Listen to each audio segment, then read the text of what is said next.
Good morning. Good morning. We're getting a little bit of a late start this morning. I apologize.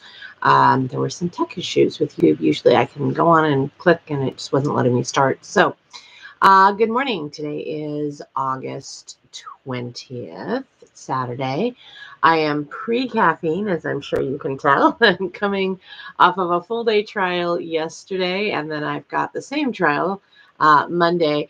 When you're an attorney, it's funny. You'd think that like having a trial with a break in the middle would be like a benefit, that you would be able to, fix a lot of stuff. It just makes for a really not relaxing meeting. So, um, let's see, events of this week. It was my birthday. I got a very large house plant from my 11-year-old that I'm not quite sure what to do with. So we'll be finding a location for that. Also my wedding anniversary. So lots of personal stuff, and RSVP'd. I'm going to adjust this a little bit. This is kind of in a wonky place today. I apologize. RSVP'd for a third debate. So, that debate has some quirks around it. It wants for any candidate to be polling at 15% or higher, and that is a big departure from Maine. Maine in the past has asked for somewhere between 1% and 5% polling. We've always had fairly egalitarian television coverage, at least officially, for candidates in races. So that's interesting. I suspect it was not driven by the station. I suspect it was driven by candidates that may or may not want to debate me. And I fully acknowledge it was a fairly, it was a better experience for the viewers in 2018 to have me in the debates, but it probably was less comfortable for Golden and Poliquin to have me in the debates, because instead of yelling at each other about, Pelosi, McCarthy yelling about giant party blue and red issues, I wanted to talk about policy and what we could actually do to move our country to a better space. And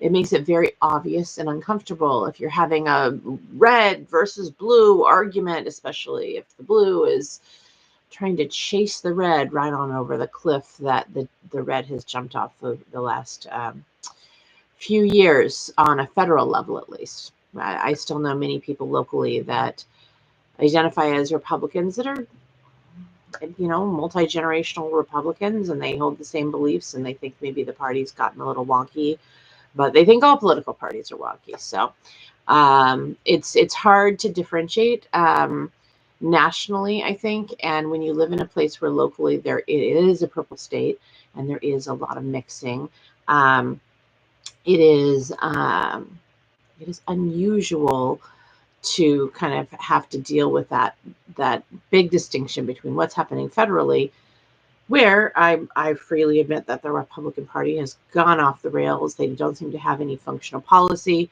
That what they talk about for policy doesn't match what they put in for bills.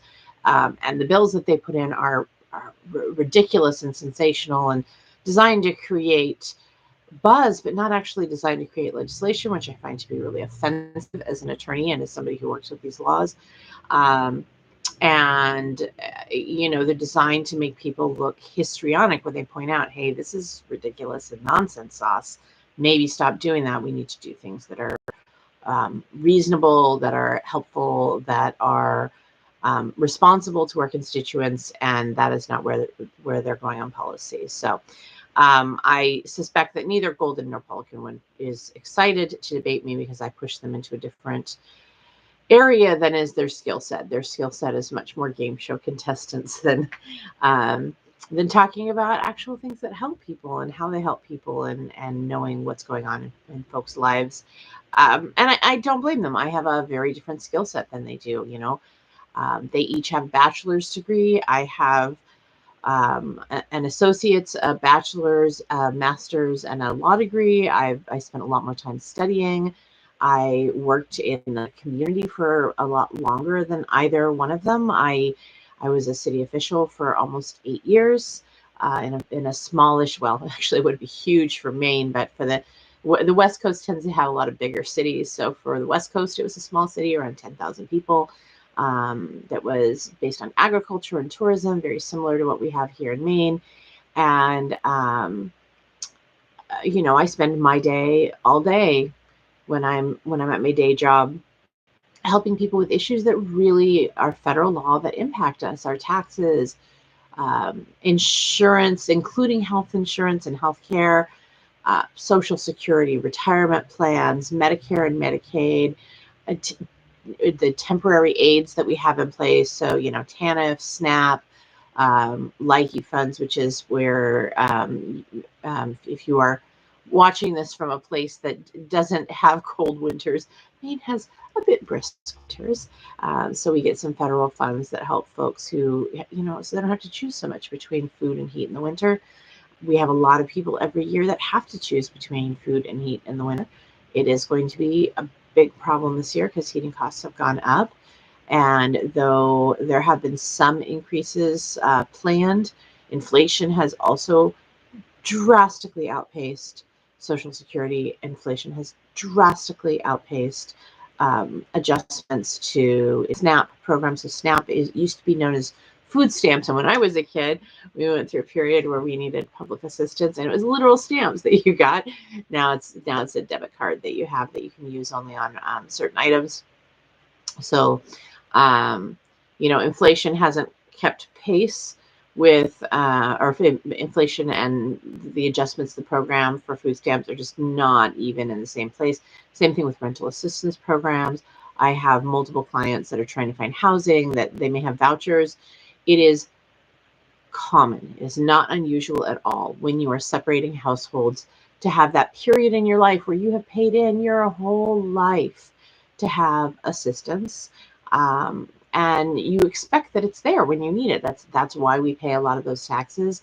And unfortunately, a lot of people find out that they've been paying into the system and it's not there when we need it in the way we need it, especially right now. So I have experience dealing with all of those things, and it is very much something that neither Golden nor Poliquin have had any real practical experience with. So it probably is very difficult for them to deal with and very difficult for them to understand. It's very, very different to, hear a couple of sob stories and meet people at handshake events that have 45 seconds to tell you their hardships versus being in a conference room and hugging through what you're going to do to help them survive versus having personally experienced some of it, which I have too. And I suspect, Poliquin doesn't seem to have ever suffered shortages from his Georgetown mansion. So usually how Breakfast with Tiffany works is as people join, I have you put questions in the chat. We got a little bit of a late start this morning, so I don't expect people to be as bright-eyed and bushy-tailed today. But you can put questions in the chat. I'll answer them as I get to them.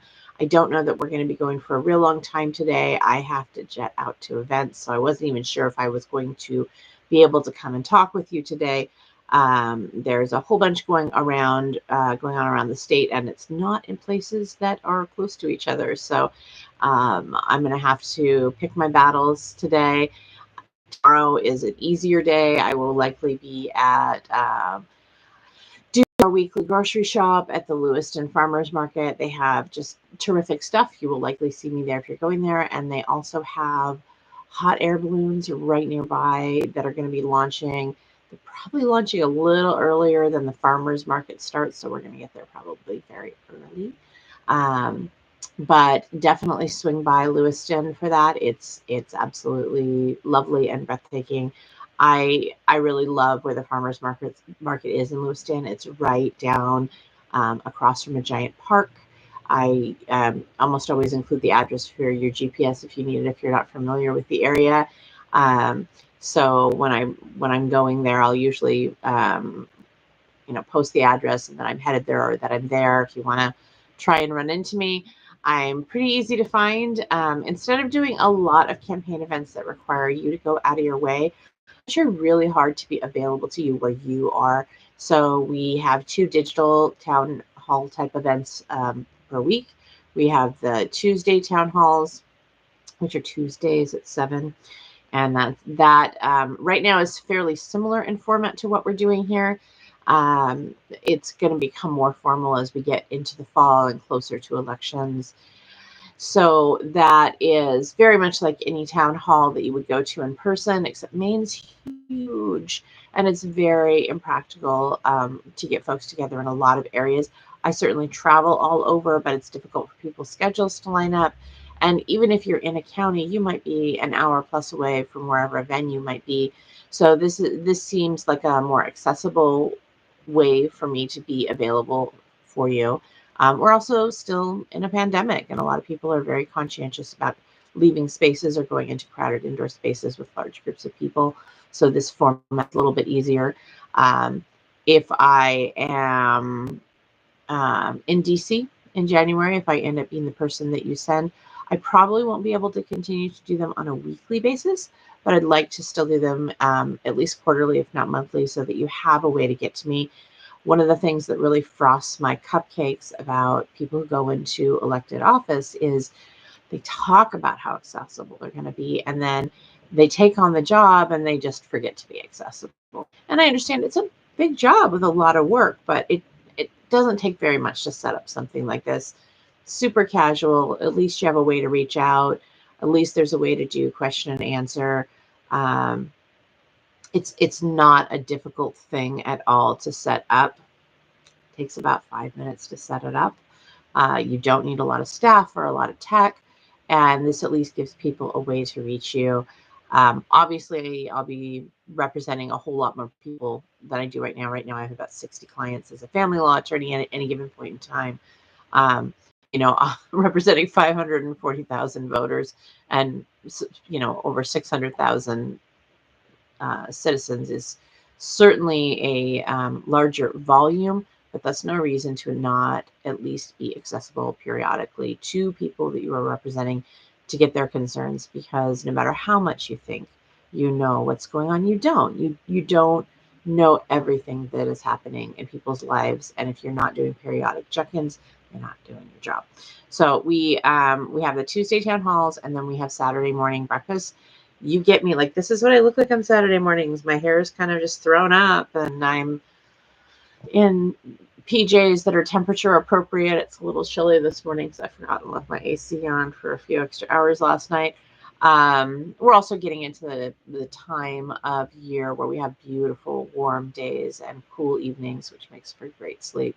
I don't know that I have a favorite time of the year, but my favorite sleeping time of the year is I love going into fall, where I've had long, wonderful, exhausting days with my children. I can just fall asleep and it's not 85 degrees. So I love that this time of year for sleeping. Every time we go into a new season or we're starting to head to a new season, I always think that's my favorite season. But I just love seasons. That's one of the great things about Maine is we have four seasons, and then a mud season interlude that can be short or long depending on the year. So yeah, we're going to do these most Saturday mornings. Tuesday town halls will be pretty consistent. I think there might be one debate over the Tuesday town halls, and there may be an event or two that interrupt those, but those should be pretty consistent. I do breakfast with Tiffany every Saturday that I can. Sometimes I need to travel places where it's just simply not practical. At 8 a.m. I might not have, I might be driving, which obviously would not be a good time to hold a town hall, or I may be someplace that doesn't have data, which also doesn't help at all with a digital town hall. So those two formats are going to be available. You can also email me. You can find me on social media. I don't spend really much time on Facebook. I actually have a separate device for Facebook because I find that the app seems very invasive, so I don't really want it on my computer or my phone, so I have a separate device for it, and that device has been acquired by children, so I have to relocate that. So if you ever try to send me a message on Facebook, that is the one place you'll find me to be very slow to respond, and I don't really update. I don't like their data privacy practices. I don't find it to be a healthy medium emotionally. I don't enjoy it as a platform. So I don't spend all that much time there, but you can find me on regularly on Twitter. That requires a lot less data. I do have an Instagram account that I remember to update occasionally. Instagram's a little bit harder in Maine because you need more data to upload the photos, and I don't always remember to do that when I'm out places where I'm out of range. Twitter requires a lot less data use, so it's easier to get that to post. You can email me through the website. We're hitting the point where it still feels like summer because it still is summer, but once September hits, things are going to ramp up a lot. If you'd like to volunteer, lots of opportunities. There's things that you can do. There's super low commitment. Go to the website, go to the Get Involved page, download a window sign, tape it in your window, take a picture, share on social media, keep it up in your window till the end of the campaign season. Then just either, start a barbecue with it or recycle it. Trying to do that instead of campaign signs. It's a little bit better for the planet. Actually, it's a lot bit better for the planet. Also less expensive for the campaign and lets us focus resources. If you want to write postcards for the campaign, you provide the postcards and stamps. I can provide addresses. I did go to the expense this year of buying a voter list. It's a first for me. So if you get a handwritten card in an envelope with a business card, I wrote that. If you get a postcard, it likely came from a volunteer. If you'd like to be one of those volunteers, folks are starting in at 5 or 10 postcards. Some people are coming in wanting to do 100. Awesome. It's a pretty low cost, low energy way to volunteer. Great if you're like me and a little bit introverted and maybe don't want to knock on doors. Lots of other opportunities. If you're interested in door knocking, some people are doing that. If you're interested in texting, I have folks text people they already know. For anyone who's joining now, if you have any questions, comments, concerns, go ahead and drop them in the chat. This format runs very much like a town hall would in person, where I'm sort of have the microphone and you would pass questions up. Sometimes at town halls there's microphones for the guests as well, but that doesn't work quite as well here. Or pass a note if you wanted to. If you want to ask me a question, I'm happy to answer. So other volunteer opportunities, if you're looking for those, just talking things up. And one thing that anybody can do, easy peasy, if you have a few dollars you want to throw at something, we are funding teacher projects this month. So, $5, if that's what you would throw at a campaign. I'm not going to send you emails like other campaigns do every day asking for you to chip in $5. If you don't have money, please don't do a Maine raising. If you are tight on funds, do not feel obligated to participate in politics in that way, spending money. It should not feel oppressive. It should not deprive you of groceries. But if that is the way you do like to problem solve, and that's an easy way for you to participate, we are funding teacher projects this month. And also, just go buy yourself something that you love from Maine and do a Maine raising that way. Support a small business. That's a great digital door knock, and you get something out of it. Get something great stuff. I've asked people to kind of focus on self-care stuff this summer. So, get some lip balm or lotion or handmade slippers, or there's almost everything that is made in Maine. The only thing that I haven't found made in Maine that I've looked for is mattresses, but that's kind of an awkward item to manufacture. So we talked a little bit about getting involved. We talked about the debate.